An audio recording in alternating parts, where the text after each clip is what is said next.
Yo, what's going on, everybody? I know it's been a while. Sorry. I'm a working man, so I got a bunch of stuff I have to do.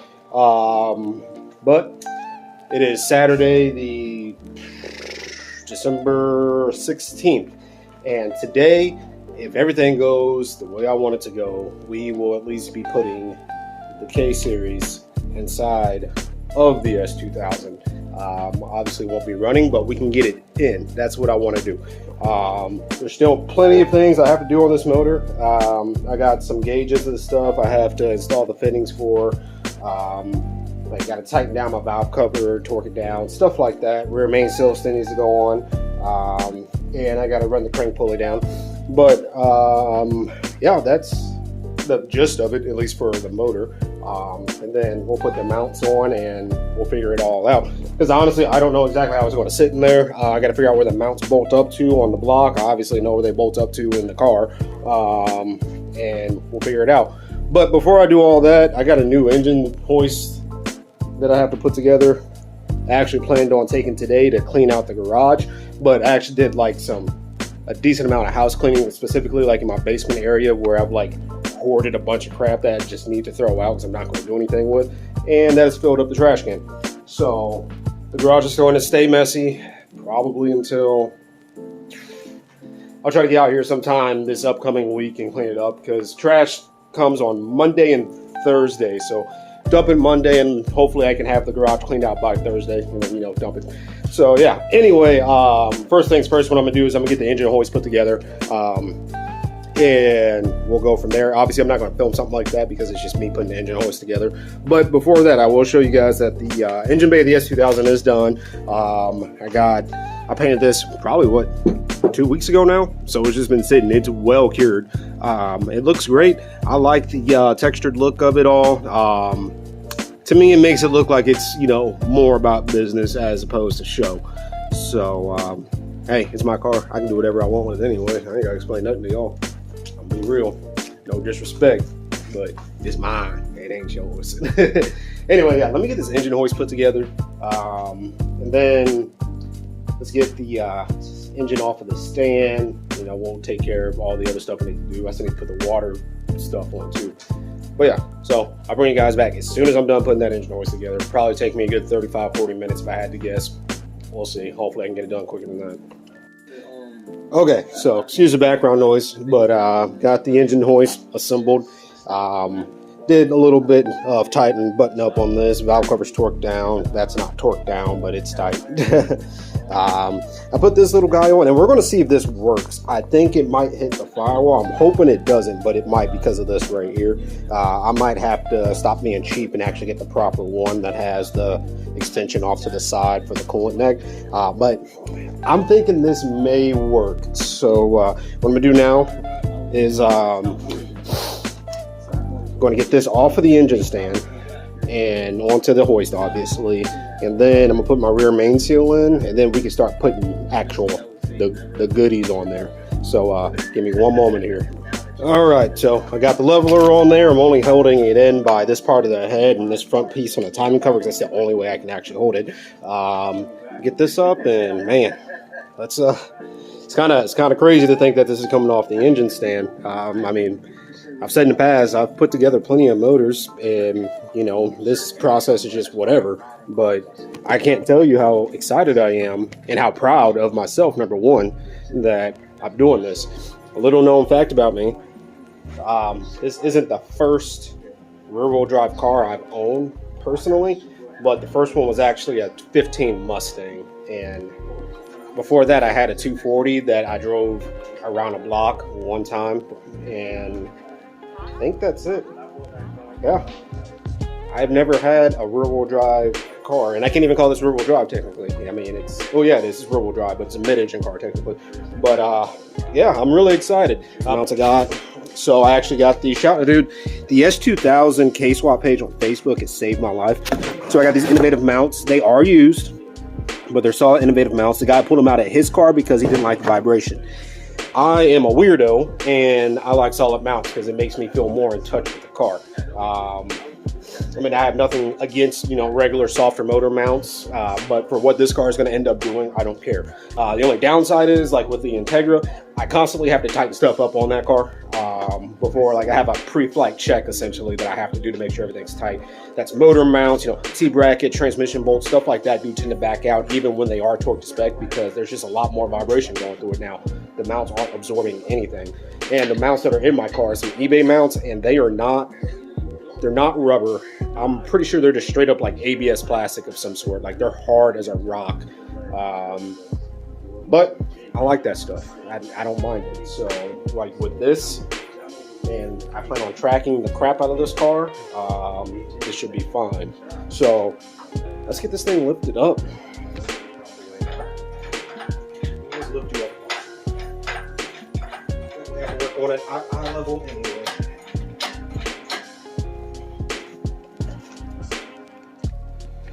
All right, so yeah, it's up. I went ahead and tapped the rear main seal in. I used a B-Series rear main seal to tap this rear main seal in, so that makes me wonder if I may be wasting money, because I have a brand new OEM Honda B-Series main seal sitting around, because once again, I hoard things I really don't need, just from random motors. But I wouldn't be surprised if it actually is exactly the same. That's just kind of how Honda is. So next, what I'm gonna do is, I'm really curious on the adapter plate for the transmission. So I'm gonna get that out and all the hardware, as long as I have it still, because God knows what I do with a lot of my stuff. And we'll go ahead and bolt it up. I believe it's sitting in the passenger seat. Yes, it is. So this is, what is this? I believe, what is the brand? You know, I'll tell you if I remember. But this is the adapter plate that used the factory S2000 transmission on the K series. So I can't do this with one hand, so I'm gonna get you guys sat down for a second, and let me get it bolted in, and we'll see how it's looking. Okay, so after a dinner break and doing some research and whatnot, as you can see, I got the plate on. I only have this one bolt in right now. I got a couple of the dowel pins in. So I need to put the starter on, and it's going to bolt through the starter hole as well. Okay, so I've been racking my brain, doing some Google searching and as much as possible here. And I'm having a brain fart. I think it's mostly because I've been working on this thing for, I don't even know what time it is now, honestly. I started about 3 o'clock. It's going on 9 o'clock. Just doing a bunch of stuff. You know, unfortunately, it wasn't set up just to toss in the car. I was hoping to get it to the point to toss in the car tonight. But I have exhausted myself mentally and physically. I'm running on caffeine right now. I am happy with the progress I did make today. Most of it being taken up by putting together this engine hoist, but it is what it is. It didn't take me that long. It only took me like an hour to get it together. But also my son's home and my wife is not, so I've been running around with him and whatnot too, and having to leave, go do stuff, come back, continue doing this, you know, then dinner, and then come back, continue doing this. So I think this video is going to end tonight. I am going to post up on the K-Swap page, and hopefully people don't think I'm stupid, but they probably will because it's Facebook. And once I figure it out, we'll come back. I don't know if I have the mounts right, but I think I do. So, yeah, we'll come back. Sorry, guys. I'll continue this video tomorrow morning with a fresh brain and maybe more knowledge. All right, this is the next day. Yesterday, just sat there and racked my brain for a good minute trying to figure out all this stuff, and I figured out a decent amount of it. So I was able to got the clutch, the flywheel and everything on. I had to heat up the flywheel to get the pilot bearing in. Don't know why. This is the first iteration of that flywheel. Everyone was saying in the past they had problems with the flywheel, like the pilot bearing actually not sitting in there because it was too loose. This one was too tight. I don't know what's going on there, but you know, whatever. It's in there. It's on. Boom. Cool. Today what I want to do is, well, to be honest with you guys, what I really want to do, I want to get this motor just set in the car, and that's it. Set it in the car. and the rest of it is going to be cleaning this damn garage. I'm so sick and tired of walking over stuff, and it ain't nobody's fault but my own. But you know, I feel like this whole entire process would go by a lot easier. I should have cleaned it before I started the swap, but the problem was that I pulled the old motor out, transmission, and then had to break down stuff and then figure out what I'm using from that, like the original setup, and what is being incorporated with the K series, and just a bunch of stuff. I know looking at it on video, it may all seem relatively simple, but I promise you, they never tell you the tricks and shortcuts and, you know, the little things you have to do a swap like this.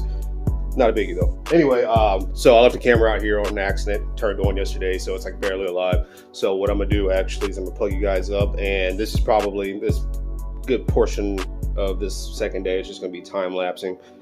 Me doing what I gotta do to get the motor set in the car. I still gotta pull the original mounts out, stuff like that. Things that aren't really all that interesting.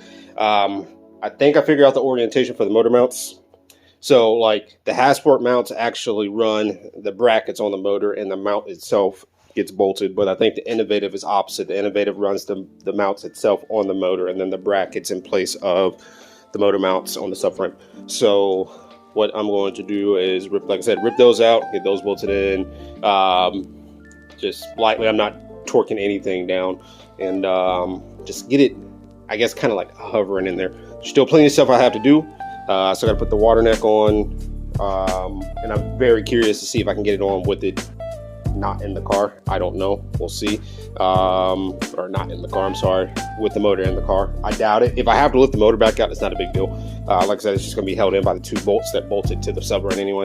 But yeah, I really just kind of want this off the ground and start getting this area all organized and whatnot, because I have to pull the Integra in actually for probably the video that's coming out after this one, because I still have to order a bunch of crap for this that I keep forgetting about. So yeah, that's what we're going to do. We'll just make it work, I guess. I don't know. So yeah, enjoy this time lapse. I'll put some cool lo-fi jazz style hip hop melodic stuff in there for y'all, so y'all can vibe out watching a wannabe mechanic doing wannabe mechanic shit. So yeah, I'll see you guys soon.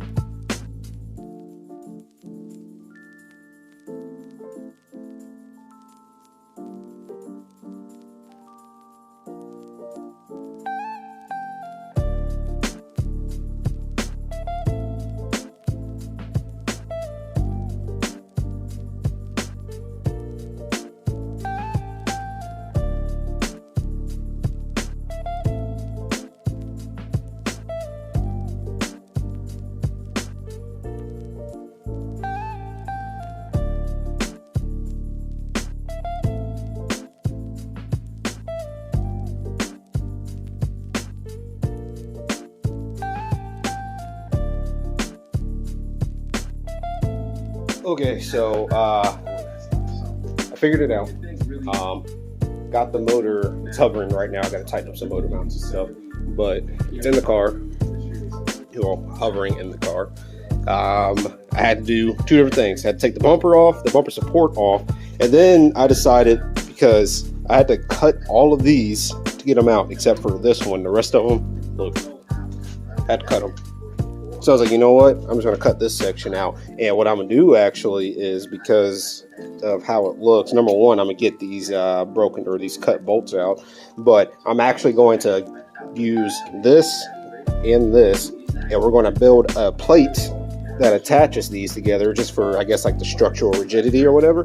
But if I need to do this again, I have the access to do it, so I can just unbolt it, pull it out, and then I can slide the cherry picker in there. Would I recommend doing this? Honestly, yes. If you have the cheap Harbor Freight cherry picker that doesn't extend that long, go for it. If I would have stopped being lazy and brought my cherry picker up from the shop here, this wouldn't have been an issue, because I can get that cherry picker to extend damn near to the windshield if I want to, with the bumper on. But this is what I'm working with right now. This is the cherry picker I want to permanently keep at home too, and I want to leave the other one down at the shop because I deal with heavier things down there. But yeah, so I would recommend it. I'm gonna clean it up. We're gonna end up extracting all these, clean this up, plane it, and then we'll go get some probably like some pretty thin, because this isn't thick at all. This is actually really thin. Well, yeah, I'll go up to Farm and Home in the future. I'm not doing it today. And we'll get a plate, cut it. We'll bend it as well. I want to try and keep it in shape with everything. Shouldn't be that difficult, realistically. Measure, cut, bend, bolt. That's what's going to do. That's what I'm going to do, at least. So yeah. Also, I've noticed, like, looking at some of the higher end built cars, like some of ASM's cars, and like a couple people who are like seriously into tracking these things don't have any of this at all. I even seen a guy that didn't have this. Well, he had this, but it was completely unboltable, and he was running, hood pins as opposed to the latch, which will probably be a future thing. Obviously, I'm not worried about that right now. I just need to get this thing running. But that would give me a great amount of access, because then you're deleting not only this top part, but you're deleting this down here, since you don't need the latch, and you can get in, what is that, another, if I just use my finger measurement here from the base of the pump to the radiator support right here, was that a good 3 inches, maybe even more. So for future reference, depending on what you're doing, if you're like OEM plus guy, you just want your car to be clean and blah blah blah, then obviously don't do that. I want to track the living hell out of this car, so I want it to be as functional as possible. I want to be able to put things in, take them out as quick as possible too, if I need to. That's just my personal thing here, because I don't know if I've ever talked about this, but this car, I mean, for namesake, it's an S2000 for sure. But what the car actually is, and I mean this in the most respectful way possible, because number one, it's my car, and respectful to the guy I purchased it from, she pretty clapped. Like, she needs help. So it's either full restore or purpose-built, time attack, road course car. And I've been dying to do road course stuff. Every time I go to build something to do it, I get the bug, and I'm like, I want power, and it ends up gutted and turboed. I'm not doing that with this car. So yeah, right now what I'm gonna do is I'm gonna tighten down the motor mounts that are bolted up to the motor, and see if we can just get it sat in there, and see how she's looking. And then I was looking, and I should have plenty of clearance for all the water crap over here and the accessories. I can put them on while it's inside the car. Once this is bolted in, not bolted in, I'm just going to run these bolts through the mounts. I'm not actually going to tighten them. I'll start looking around. There's some stuff I have to adjust. There are some things I have to add, like the water neck on the back of the head. I need to do some stuff with. This was just to see how it fit and what needed to be done. Obviously, it's not the final position, because it still needs the transmission bolted up, and it's going to push it up a little bit more, especially after I tighten up the subframe. So yeah, so far I'm happy with it. I had to flip the mounts. I had the passenger and driver side frame mounts on the wrong side, so I flipped those over. I was racking my head for a little bit there, and then I tried flipping them originally, and I was like, that doesn't look right. But then I looked at it again. I was like, oh no, I'm tripping. I had to flip this one right here. So this one, as you can see, the bolts go through on this side. I had the actual bracket part of it flipped on the other side. It was too far back for the mount to reach. And then when I had this mount on that side over there, I could flip it, but then the motor mount wouldn't sit right. The motor is going to sit all sorts of funky. So yeah, I'm doing this, I'm showing you guys this just so you don't have any confusion the way I did, because I'm running I think some second generation innovative K-swap mounts for this car, and there's not a whole lot of information on this yet, because there's probably a good, I don't know, couple thousand, maybe at most 5,000 people out there who have done this swap.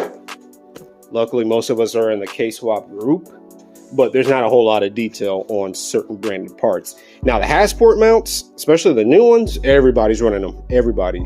And it's easy to see how they go on, how they bolt on. Innovative didn't give out install guide or anything. It was just strictly, highly recommended that a mechanic or, a professional install these, which is fine. I get it, because they're going on the educated buyer's style of selling parts. But with that being said, though I've worked on plenty of cars, and I've done plenty of swaps, there's still things I like to know. I still need to visually see things sometimes, and I've never visually seen the innovative mounts in the K series. Hassport, yes. Innovative, no. So yeah, everything else is looking good so far. So I'm gonna stop bothering you with my little tangent there. I'm gonna get this stuff torqued down, and get the motor in the car floating. And that'll probably be the end of this video. This is all I wanted to do, was at least get the motor mounted in the car. It's little wins. I enjoy little wins because they keep me going. Because if I don't have any little wins until I get to the point of the big win, the motivation is just not there. I feel like that's just kind of, I can't say how everybody works, it's just how I work. So yeah, let me get this all bolted down, and then I'll come back and show you guys the semi-final, because the motor's probably going to come out again, position, or what it looks like inside the car.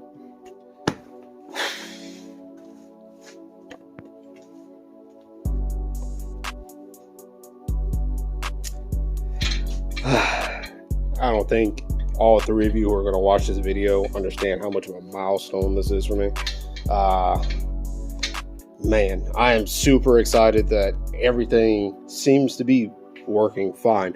Had to get a little creative with the motor mounts, a little prying here and there, but you know, they're sitting, they're in. The actual metal piece itself is not bolted down all the way. I'm gonna wait till the transmission's in the car and the drive shaft's connected to make sure everything's aligned, and then I'll bolt it down, just for ease of working on it. But man, right now it seems like it's sitting a little far off, but I don't know. I don't know what this motor is supposed to look like inside the car. This is my first time seeing it, at least, you know, not fully dressed up. So yeah, man, I can't tell you guys how happy I am that it's finally in the car. This just gets me that much closer to being able to start it, and then hopefully after that being able to drive it, and then after that there's a plethora of other crap I got to do. So much, but running and driving is most important right now. That way it can move under its own power, and I can do whatever I need to do. And then after that, that's when we'll start worrying about all the suspension stuff, coilovers, bushings, you know, just replace it all. Check this out. I might end up dropping the subframe, checking the bushings on them. If I drop the subframe, I'll replace them regardless, but I'm gonna check the bushings first. And if they're not horrible, I'll leave them be for now. But man, I'm super happy. I'm super excited. This just gets me, like I said, that much closer. So, next course of action is going to be getting the transmission, everything in the car. I'm not doing that today. That'll probably be a job. I can't do it next weekend either because I won't be in town. But it'll happen. There's some things I want to do before I get the transmission in the car. I'm gonna replace the motor mount, or the tranny mount actually. I'm not going to go solid. I think what I'm going to do is I'm just going to run a solid motor mounts, and probably just a good, you know, more than likely an OEM replacement bushing for the trans mount. And the reason I'm actually doing that is because I want to mitigate as much vibration as possible, going through the clutch and flywheel and everything. The reason being is because they notoriously back out. I did Loctite them, but that doesn't mean that they won't vibrate loose. That's just kind of how things work. But yeah, other than that, man, I'd say that she's looking good. What I don't like, I'm gonna have to pull this valve cover off. I have to do something with it. The reason being is because it kind of just blends into the rest of the engine bit. And as stupid as it may seem, I think I'm gonna paint it white, and I'll probably get a sticker that goes right here, you know, with Alex's birth date and, you know, the date that he passed and everything. Just like, you know, because I mean, I told him I'd get it running, and I'm gonna get it running. So yeah, dude, that's it. That's it. It's been a long weekend. If this had been any other Honda, and I mean any other Honda, maybe outside of like a Pilot or a Ridgeline or the bigger ones, like a Civic, Integra, Del Sol, Prelude, whatever, this motor would have already been in the car. This motor would have been in the car months ago, because that's what I've worked on. That's what I'm used to. Even the later K-powered cars. Not a problem. Would have been in and out, no problem. We would have been done. Would have been driving down the road. We'd already be doing suspension right now. But this is my first, like I said, my first rear-wheel drive platform that I'm putting a motor into that doesn't belong in the car. If this was an F-Series going back into it, it would have been a lot easier, a lot straightforward. No modifications required. Wouldn't have to do literally anything. Just drop it in, call it a day. But I ain't rich, and F-Series are very expensive, and for as well built as they are, once they get into the higher mileage areas, they tend to start having issues, which this car is a prime example of.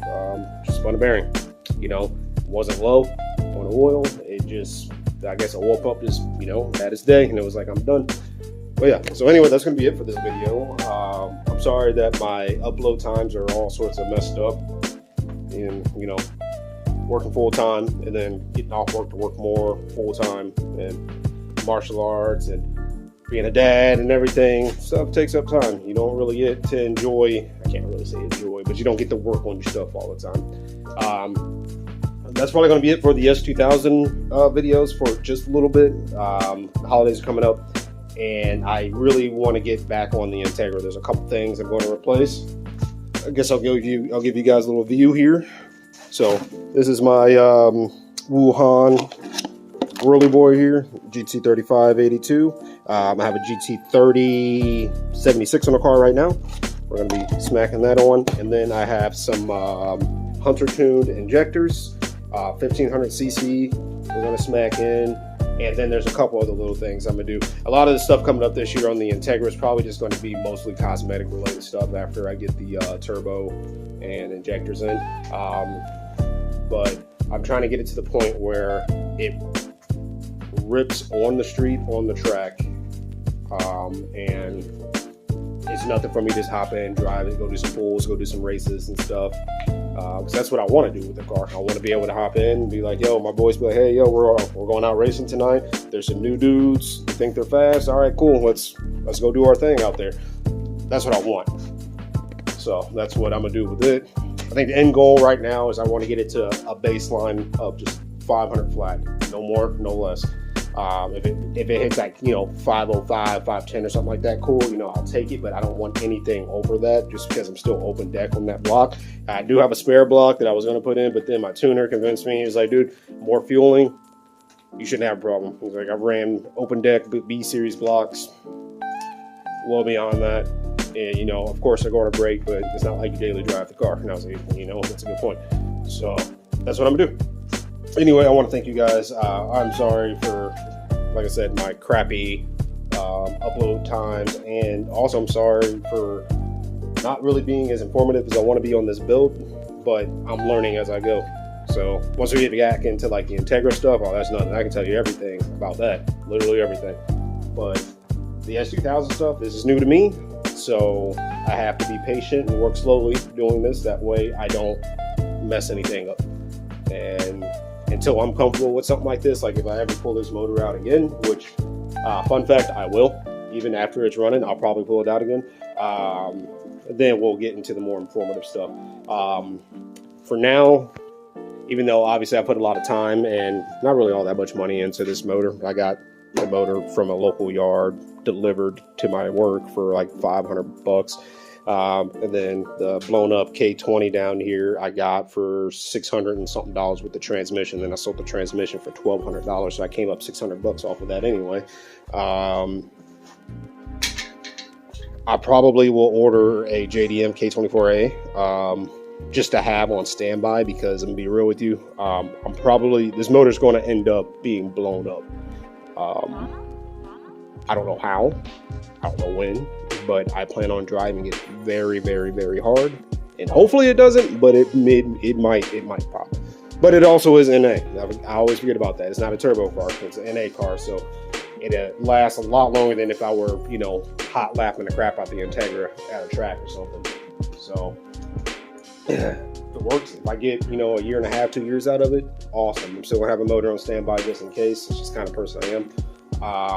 But if I get 6 months out of it and something catastrophic happens, which it shouldn't, to be honest with you, but you just never know, then it is what it is. We're just popping the motor in. Anyway, that's gonna be it. I I'm gonna go eat some lunch. Hope you guys enjoyed this, and shout out to all my new followers. I think I got 3 new followers within the last time I uploaded, so I will name you guys in the next video. Not doing it this video because I don't know where my phone's at the moment. So anyway, that's it. I hope you guys enjoy the rest of your weekend. Peace.